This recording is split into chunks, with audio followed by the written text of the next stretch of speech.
అసంభవం. అది అది నాగపాశం.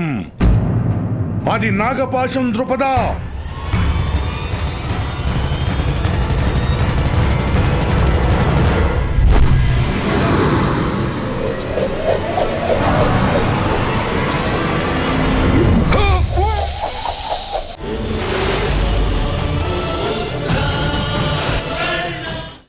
కర్ణ, నీకు మళ్ళీ చెప్పాల్సిన అవసరం లేదు. నువ్వు ఈ ప్రపంచంలోకెల్లా అతి బలవంతుడైన శత్రువుని ధిక్కరించావు. యుద్ధక్షేత్రానికి దగ్గరగా అంగరాజ్యం ప్రజలు కూడా ఉన్నారు. విధ్వంసక అస్త్రాల ప్రయోగం వాళ్ల ప్రాణాలకు ప్రమాదం కలిగించొచ్చు. వాళ్ల కోసమే కదా నువ్వు యుద్ధం మొదలుపెట్టావు. జరాసంధుడి శక్తి తన ఆక్రమణలోనే ఉంది. తనకసలు అవకాశమే ఇవ్వద్దు. తను నీ మీద దాడి చేయడానికి ప్రారంభం నుంచే నేను మగధరాజుని వెనక్కి నెట్టాలి. ముందు తన యుద్ధ నీతిని అర్థం చేసుకోవాలి. ఆ తరువాత తనని పిండి పిండి చెయ్యాలి. మీరు మర్చిపోతున్నారు భీష్మ పితామహ. మనిద్దరం ఒకే గురువుకి శిష్యులం. నాకు గుర్తుంది కర్ణ. అలాగే నువ్వు కూడా గుర్తుంచుకో. ఇదేం మన రంగభూమి కాదు, వాస్తవిక యుద్ధభూమి. ఇప్పుడు నీ ముందు రాజకుమారులు కాదు, ప్రపంచంలోకెల్లా అతి బలవంతుడైన శత్రువు నిలబడ్డాడు. నా లక్ష్యం కేవలం మార్పే మహామహిమాన్విత. నాకు కేవలం ఒక్కరే శత్రువు, అన్యాయం. అది ప్రతిసారి కొత్త రూపంలో వస్తుంది. రంగభూమిలో రాకుమారుల రూపంలో, ఈ యుద్ధ భూమిలో మగధరాజు రూపంలో. కానీ అసలు ఈ రాధేయ కర్ణుడు బతికుండగా ఈ అన్యాయాన్ని ఎప్పటికీ గెలవనివ్వడు. భగవంతుడి దయ వల్ల నీకు విజయం కలగాలి కర్ణ. ఒకవేళ నువ్వు ఓడిపోతే అప్పుడు నేనే స్వయంగా రంగంలోకి దిగాల్సి వస్తుంది. దాని అర్థం ఏంటంటే హస్తినాపురాన్ని యుద్ధం అనే అగ్నిలోకి తొయ్యడం. నీ మిత్రుడు దుర్యోధనుడు నిన్ను చాలా నమ్మాడు. తన పరీక్షలో నువ్వు ఉత్తీర్ణుడవ్వాలి కర్ణ. నేను మాటిస్తున్నాను మహామహితాత్మ. నేను నా మిత్రుడి నమ్మకాన్ని వమ్ము చెయ్యను. కానీ మీరు కూడా నాకు మాటివ్వాలి. అదేంటంటే నేను పిలవకుండా మీరు ఈ యుద్ధంలో పాల్గొనకూడదు. నువ్వసలు ఏం చేయాలనుకుంటున్నావు కర్ణ? ఈ యుద్ధం కేవలం అంగరాజు మగధరాజుకి మధ్యే కాదు. ఈ యుద్ధం అంగదేశ ప్రజలది. వాళ్ళ లోపల దాక్కున్న భయంతో కూడా. మరి భయం అనే అంధకారంలో జోగుతున్న ఈ దేశ ప్రజల్ని నేను మేల్కొల్పాలనుకుంటున్నాను. అందుకే మీరు నాకు మాటివ్వాలి. నా అంతటా నేను పిలిచే వరకు మీరు మీ ధనుస్సుని ఎక్కుపెట్టకూడదు. నీకు నా ఆశీస్సులు కర్ణ. ఎవరిని విజయం వరిస్తుందంటే ఎవరైతే ఎక్కువ శ్రేష్ఠులో వారిని.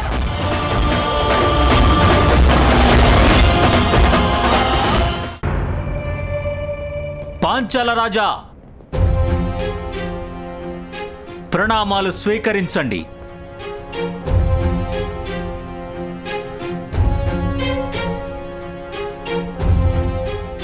అంతగా ఆశ్చర్యపోకండి పాంచాల రాజా.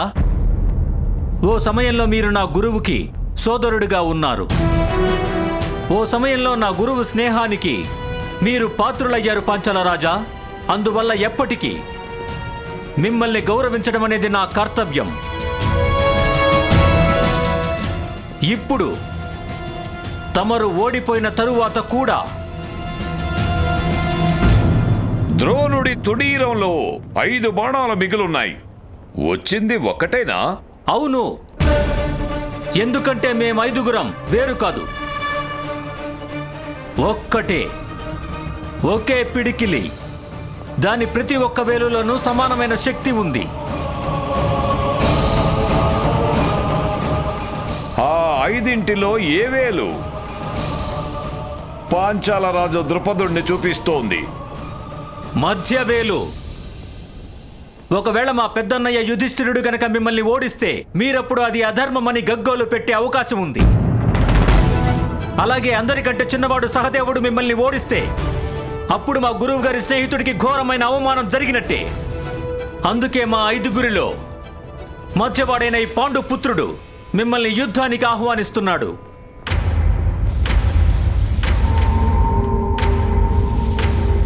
తర్కం అద్భుతంగా ఉంది బాలక. నీ పేరేంటి?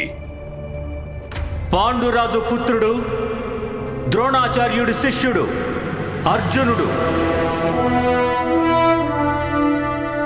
ఎన్నో ఏళ్ల తర్వాత ఇలాంటి సంస్కారవంతుడైన, సమర్థుడైన, వినమ్రుడైన రాకుమారుణ్ణి చూశాను. నా సంస్కారం గురించి నా నమస్కారమే మీకు పరిచయం చేసింది. ఇక నా యుద్ధ కౌశలాన్ని నా బాణాలు పరిచయం చేస్తాయి. యుద్ధం మొదలుపెట్టు అర్జున.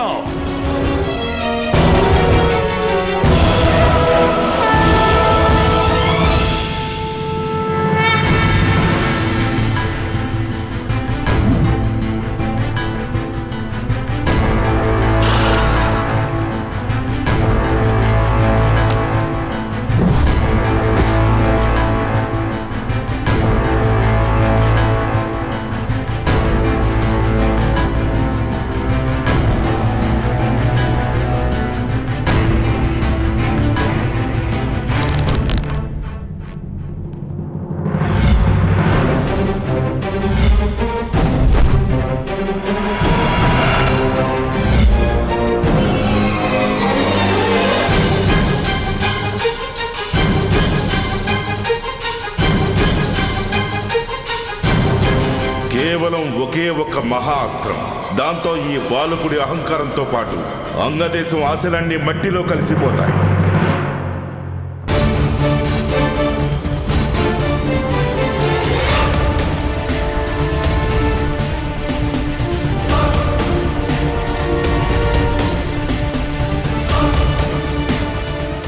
నేనిప్పుడు మగధరాజుకి దివ్యాస్త్రాన్ని సంధించే అవకాశం ఇవ్వకూడదు.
ఇవాటి వరకు నేను ఇలాంటి ధనుర్ధారిని చూడలేదు. ఖచ్చితంగా ఇతని వేగం వాయువును కూడా జయిస్తుంది.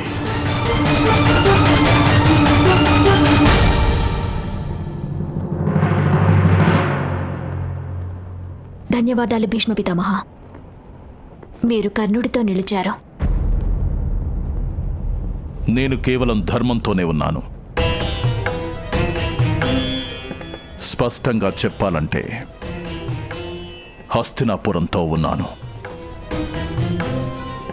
అదే ఆశ్చర్యం కదా భీష్మ పితామహ. ఆ ధర్మం కేవలం హస్తినాపురంలోని పెద్ద భవంతుల్లోనే ఎందుకుంటుంది? ఆ ధర్మం ఆ భవనాల్లోంచి నడుచుకుంటూ మా సూతుల కుటీరాల్లోకి ఎందుకు రావడం లేదు?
అద్భుతం, అద్భుతం వీరా.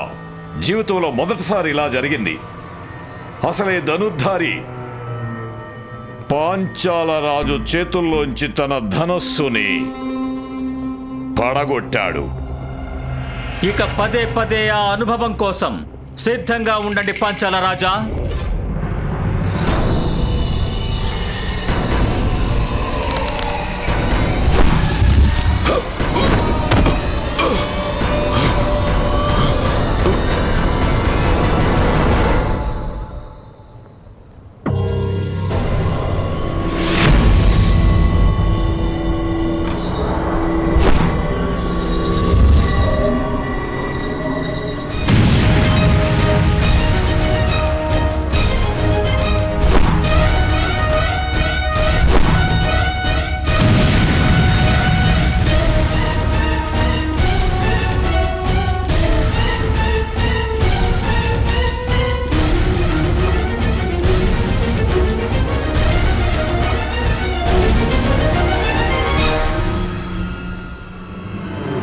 చూడండి చూడండి, ఆయన నిజంగానే మన మహారాజు. మన కోసం, ప్రజల కోసం, అంగరాజ్యం కోసం తను జరాసంధుడితో యుద్ధం చేస్తున్నాడు. చూడండి. వాళ్ళిలా బయటికి రావడం మంచిది కాదు. జరాసంధుడు వాళ్ళను ఉపయోగించుకుంటాడు. ఇప్పుడు నాకు అవకాశం చిక్కింది కర్ణ. ఎవరి కోసం నువ్వు నన్ను ఓడించాలనుకుంటున్నావో ఇప్పుడు వాళ్లే నీ పరాజయానికి కారణమవుతారు.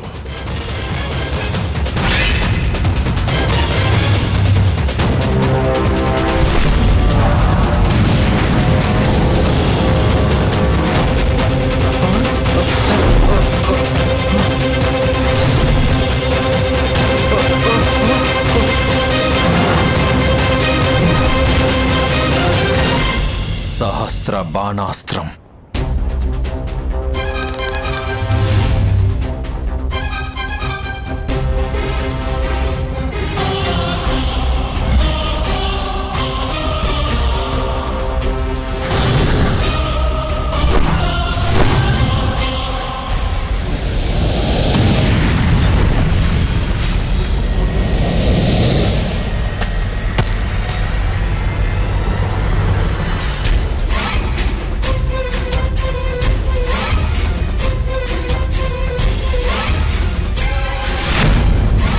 అంగరాజ కర్ణుడికి జై!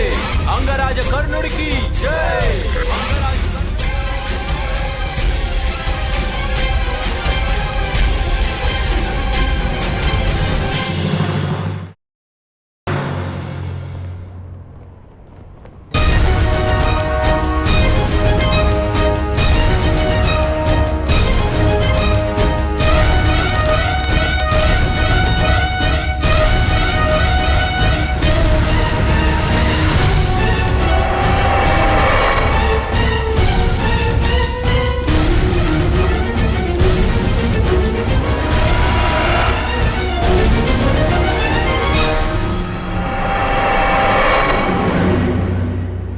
అసంభవం.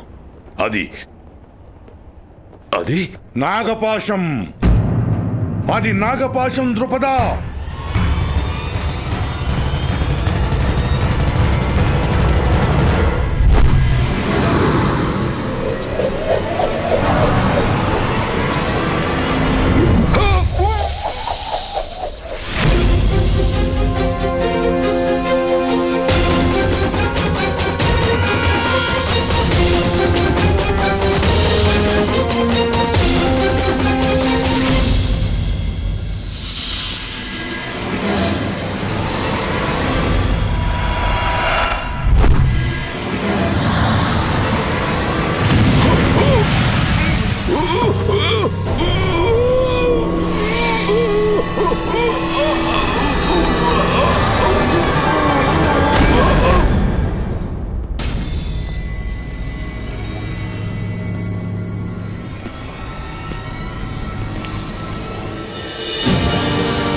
గురుదక్షిణ స్వీకరించండి గురుదేవా.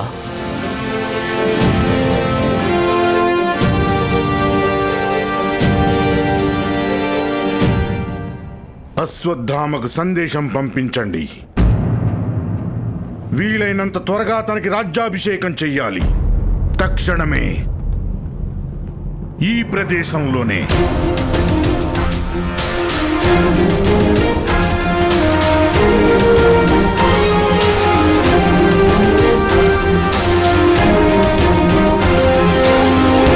నువ్వు జరాసంధుణ్ణి కాదు, ఇవాళ చిరుతపులి మదగజాన్ని ధిక్కరించింది కర్ణ, గజరాజుని.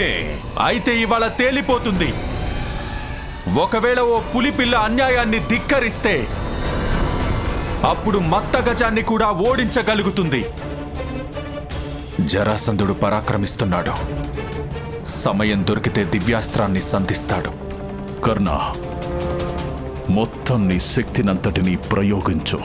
ఓ బాణం జరాసంధుడి కోపాగ్ని రూపాన్ని దాలిస్తే తన ధాటికి నువ్వస్సలు నిలబడలేవు.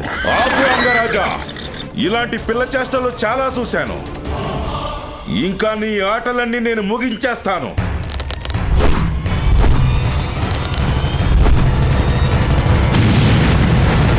నీ ప్రజల్ని రక్షించుకోవడానికి వచ్చావు కదా.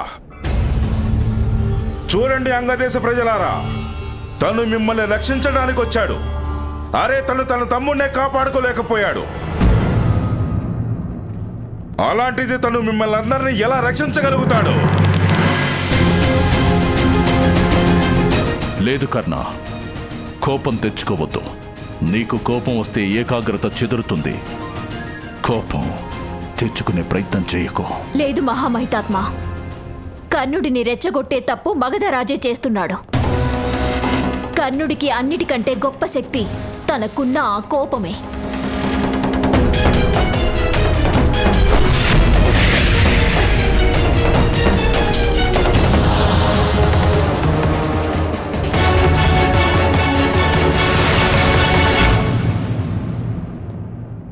కోపం, అశాంతి, బాధ దృష్టిని లగ్నం చేయడంలో చాలా పెద్ద అవరోధాలు.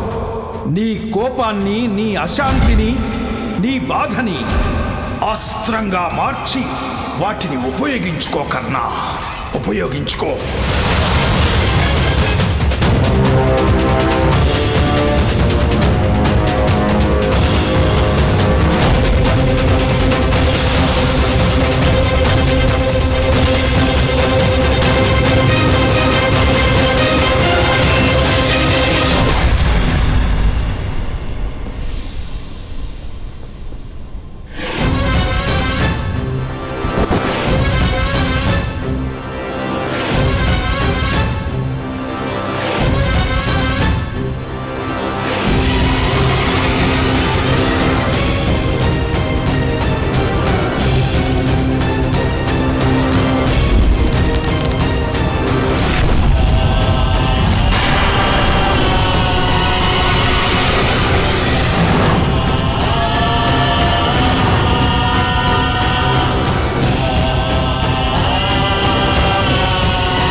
కర్ణ, జరాసంధుణ్ణి నేల మీద పడగొట్టావా నువ్వు?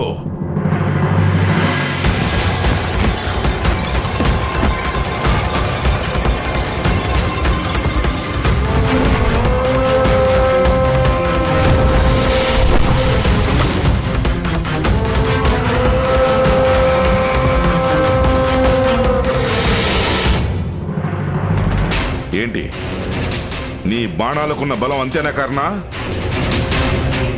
అసలు నీ దగ్గర శక్తివంతమైన బాణం లేదా ఈ జరాసంధుడి వక్షస్థలాన్ని చీల్చేది?